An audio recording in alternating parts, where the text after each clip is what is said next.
Well, hello everyone. Here to show you the school grade, Titanic, coloring right here.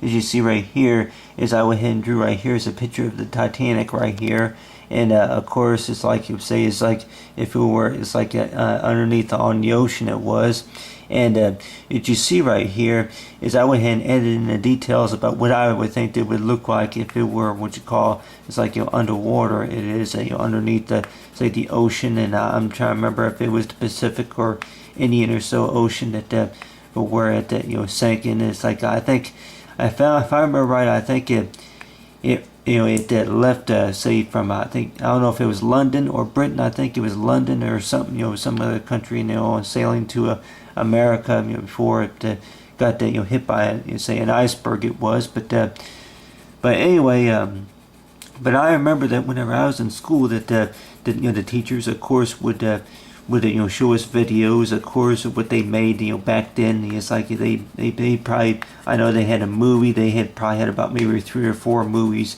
that came out about the Titanic, and then of course I read a couple of books, and I would probably say that really the books. The books were alright, but I, of course, am not really reading. I would probably say that a lot of times you probably think about that with most readers, that you would probably think about is that that a lot of times compared to like the movies and in the books, it is that they can usually say that of course the movies are not as detailed as the books are, and a lot of times that if that could be the reason to why that maybe that a movie wind up being a turn down, maybe because they didn't explain the story very well, or maybe because the special effects were not very great or whatever. But and then I remember that I did not watch the Titanic movie in 3D, and I know that a lot of times that you're coming up whenever it came up to the 100-year anniversary of say the sinking of the Titanic, it was is that they were going to release it in the say IMAX theaters in 3D. It was. And maybe just like maybe the Passion of the Christ, that they were ever going to do anything like such as what you call is like release it in 3D, and knowing about the people who lost their lives, is like knowing about if it was a true story, and don't know if maybe The Perfect Storm, that movie The Perfect Storm, is ever going to be re-released in 3D or three-dimensional high definition or something like that.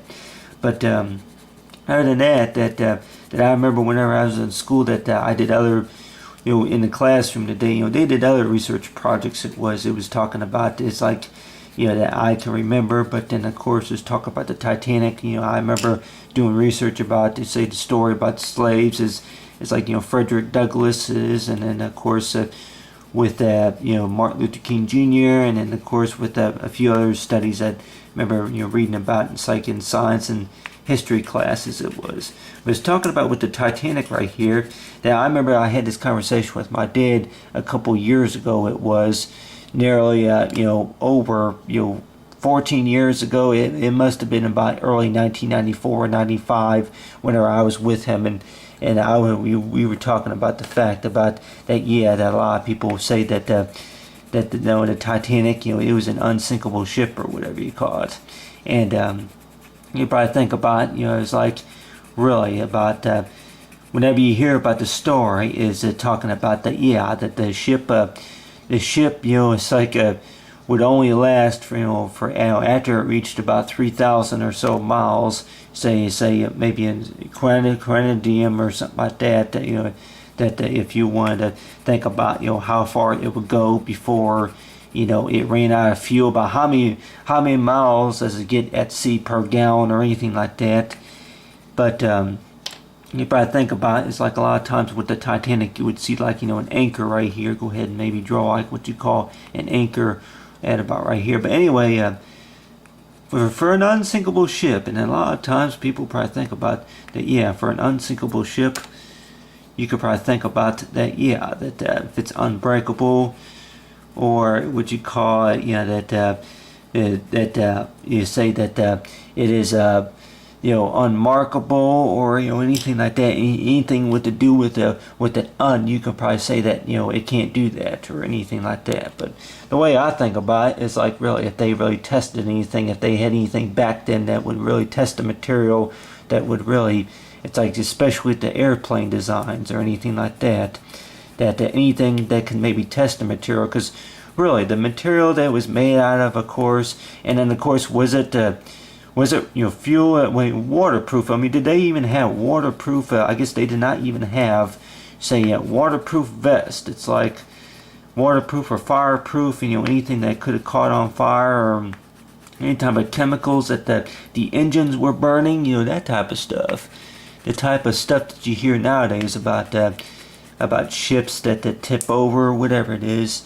It's like, really, it's like, unbeatable, like, and then it's like, it's got bumper guards on it, it can't go nowhere, it's like, this thing can't go into space. It's like, it can't go into space because the material would melt or whatever. Nowadays, you probably think about that quite a few space shuttles, they may have designed them to where they can go into space, you go on a journey in space, but on the other hand, too, that knowing about that, about testing the material. And of course, they could probably say about, buy tickets, to go on a ship or on a shuttle, it is, and knowing the fact about, hey, we ain't got enough lifeguards, or, actually, we just found out that there's a crack on the side of the ship. It's like, what are we going to do about it? Like, well, we're planning on leaving to America. But other than that knowing about with the safety, and of course, back in 1912 it was, is knowing about the fact about, that back then, I guess that they really did any type of investigating or whatever, knowing about really, what do you call, unsinkable? Is like, unsinkable ideas, or unsinkable, say, details. It's like knowing about my detail is knowing about what you call, is like what I call for school grade, is talking about how it works and then what it's supposed to do, etc., etc. But on the other hand, too, that knowing about that, that do we even know exactly if we take this out at sea or whatever, out there at the Pacific Ocean it is, what type of fish we would probably see, huh? But on the other hand, too, that knowing about if there's any type of fish, and more likely it would be like what you call, maybe similar to the kind that, that would live, for hundreds of years, maybe not hundreds, but maybe a few months it is. You probably think about, you see on one of those movies, of course, with the sharks and stuff. But anyway, but a lot, of course, reminds me of in the movie that whenever Jack, it's like whenever he's drawing those pictures, of course, it's not really about not talking about, say, with clothless ladies, it is that knowing about that, the fact that how he does his pictures. But on the other hand, too, that knowing about is like, the details I went ahead and added, for the picture of the Titanic, and then of course, Drew went ahead and draw a few parts right here where there will be like what you call rust and stain. But a lot of times, last what I heard that about the Titanic, it was that that it's like people were gonna bring it up from up to sea, just to put it in one of those museums, but then they were saying that it's not going to make it that far. Even if you try to pull it up by submarine or by a remote control shuttle or whatever you call it, that more likely that it's not going to stay together. It's going to wind up deteriorating. By the time it comes up to sea, it is, because they said, last what I heard, that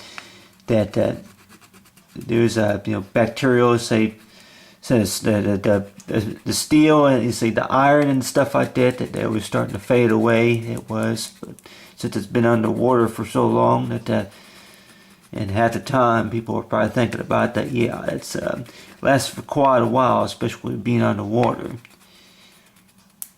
And although that knowing about that, when the ship does sink, and I don't even know how many, if I remember right, I think there was the Titanic had about one or two sisters, it was. I think the Titanian or something like that, or anything like that. But lifeboats, it was. But other than that you have right here is the Titanic, and then knowing about the type of grade that you think I would get. It's like talking about the story. Is that I remember whenever I would stand up in front of class and talk about, this is how it sank or whatever. But if I can maybe draw some detail about maybe some sceneries, just knowing about, you got the Titanic right here, and then along with maybe the different life that would be underneath the sea, that more likely that people who go down there just to see that Titanic, about the types of souvenirs that they may bring up from the shipwreckage it is. But on the other hand too, that knowing about, we say, is unsinkable. A lot of people would probably think about, it's like the word of it, unsinkable. Is that unsinkable, unbreakable, whatever it is that knowing about that back then, I guess they, back in 1912, I guess, that was before, I guess, they had cameras and stuff like that. But then, of course, at the time you begin to wonder that more likely they had crayons. And I don't know if they used to draw like this, or, if they used to position, the crayon, like this or whatever, and draw some designs. But had crayons to where that we ought to know about, go ahead and draw in a detail about, if you say that this ship is unsinkable, then you ought to know that that's like, one way, good way that you could test the material. That may only take maybe a few seconds, of course, maybe is to maybe take it out on shore for maybe one full day, and just maybe put a little bit of abuse on it or something like that, before you take it out. More likely you could probably say, we did that and then it was fine. But on the other hand too, that knowing about that, if it's all about, you say, the passengers would buy the tickets, to go sailing to another country or whatever, and then more likely risk the chance of knowing about that, that there's going to be a chemical failure, or there's going to be a chance that the ship could sink, or a storm could go through and knock out the power and possibly split the ship in half, or whatever you call it. But anyway, so far as talking about, we say, is the school grade, is talking about, we say, the research about, is the Titanic coloring.